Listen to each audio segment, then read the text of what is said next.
রবিবার তো মেলা কাজ।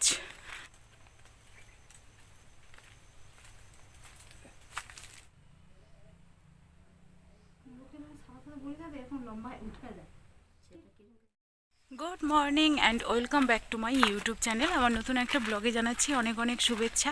আজকে রবিবারের বাজারে সকাল সকাল বাজার করতে গেছিলাম। ঠান্ডাটা বেশ পড়েছে, কারণ সকালবেলা প্রায় আমি বাজার করতে যাই না, সন্ধেবেলার বাজারটা আমি করি। তো চলো আজকে ব্লগটা অবশ্যই কিন্তু দেখতে থাকো সবাই, কি কি করছি। রবিবার তো মেলা কাজ। তো চলো ব্লগটা কিন্তু অবশ্যই তোমরা দেখতে থাকো। অন্য দিনগুলোর থেকে রবিবারটা একটু বেশি কাজ থাকে, কারণ সবার ছুটি থাকে, সকলের কোনো না কোনো কাজ একটু বাড়তিই থাকে। এসে দেখছি বাজার করে ফিরে এসে দেখছি মা অলরেডি ভাত ডাল আর আলু ভাতে বসিয়ে দিয়েছে, মানে আলু ভাতে ভাত আর ডাল মা উনুনে করে নিয়েছে। আসলে মা না বরাবরই গ্যাসে রান্না করতে, মানে গ্যাসটা অপচয় করতে কোনো দিনও ভালোবাসেনি। সব সময় উনুনেই রান্না করেছে, আগেও করতো। গ্যাস থাকা অবস্থাতেই গ্যাসে কোনো দিন রান্নাবান্না করতে ভালো লাগে না মায়ের। মা বেশিরভাগ সময় উনুনেই রান্না করতে বেশি ভালোবাসে।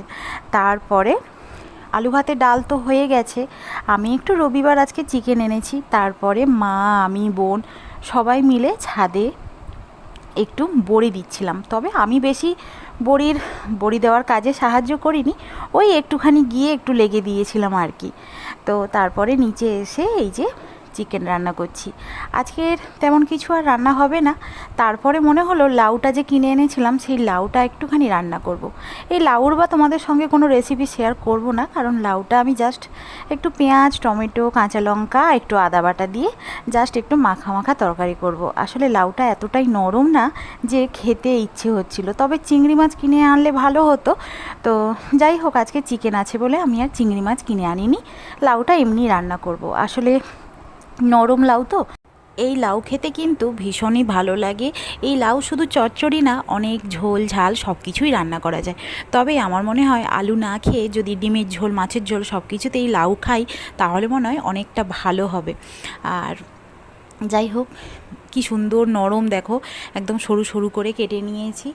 আর এর সঙ্গে আর কিচ্ছু দেবো না, আলু টালু কিচ্ছু দিতে লাগে না, শুধু পেঁয়াজ টমেটো কাঁচা লঙ্কা দিয়েই যদি একটু মাখা মাখা আর যদি একটু ছোলা হয়, তাহলে আর কিচ্ছু লাগবে না।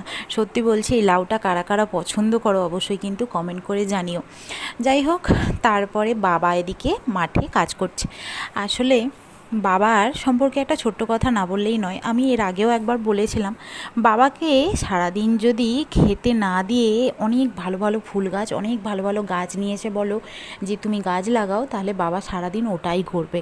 আসলে মানে ইয়াং বয়স থেকেই বাবা হচ্ছে এই গাছ লাগানোর প্রতি একটা আলাদাই বাবার টান।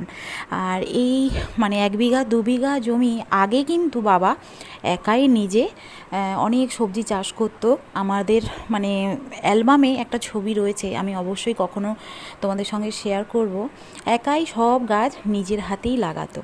তো যাই হোক, তখন যদিও কম বয়স ছিল, এখন একটু বয়স হয়ে গেছে, পারে না, কষ্ট হয়, তবুও কিন্তু ফাঁকে মানে কাজের ফাঁকে ফাঁকে করার চেষ্টা করে। বা আলোকে অনেক দিন ধরেই ভাবছিলাম একটুখানি হলুদ আর নিম পাতা মাখাবো, তবে যেহেতু ঠান্ডা সেই জন্য আর সময় হয় না। আজকে রবিবার আছে, তাই বাবাকে দিয়ে গাছ থেকে একটু কাঁচা হলুদ আর এই যে নিম পাতা পেড়ে নিলাম গাছ থেকে। আমার স্নান হয়েই গেছে, এবারে আলোকে একটু নিম পাতা হলুদ মাখিয়ে স্নান করাবো। এইগুলো সত্যি কথা বলতে বাচ্চাকে যদি খাওয়ানো যায়, হলুদের রস, হ্যাঁ, এইগুলো যদি খাওয়ানো হয় তাহলে খুবই ভালো, কৃমির জন্য খুবই ভালো। তবে আমাদের ছোটোবেলায় মা কিন্তু অনেক খাইয়েছে, কিন্তু আলোকে আমি সত্যিই খাওয়াতে পারিনি। যাই হোক, ওকে একটু মাখাবো। আর দুপুরবেলা সমস্ত কাজ সেরে টেরে বসে পড়েছি বেল মাখা খেতে। আসলে এই বেল মাখার রেসিপিটা অবশ্যই আমি একটা ছোট ভিডিওর মাধ্যমে তোমাদের শেয়ার করেছি, অবশ্যই তোমরা দেখো। এই বেল মাখা কিন্তু কারা কারা পছন্দ করো অবশ্যই কমেন্ট করে জানিও। আর যাই হোক, 20 টাকা দিয়ে এই বেলটা আজকের বাজার থেকে সকালবেলা বাজার করতে গিয়ে কিনে এনেছি। সত্যি গায়ে লাগছে, 20 টাকা দিয়ে একটা ছোট্ট বেল কিনতে হয়েছে, তবুও ইচ্ছে হলো। যদিও আমি টক তেমন একটা খেতে পছন্দ করি না, তাও আজকে কিনে এনেছি। যাই হোক, আজকের ব্লগটা এতটাই। ভালো লাগলে কিন্তু অবশ্যই লাইক করো। দেখা হবে নেক্সট ব্লগে।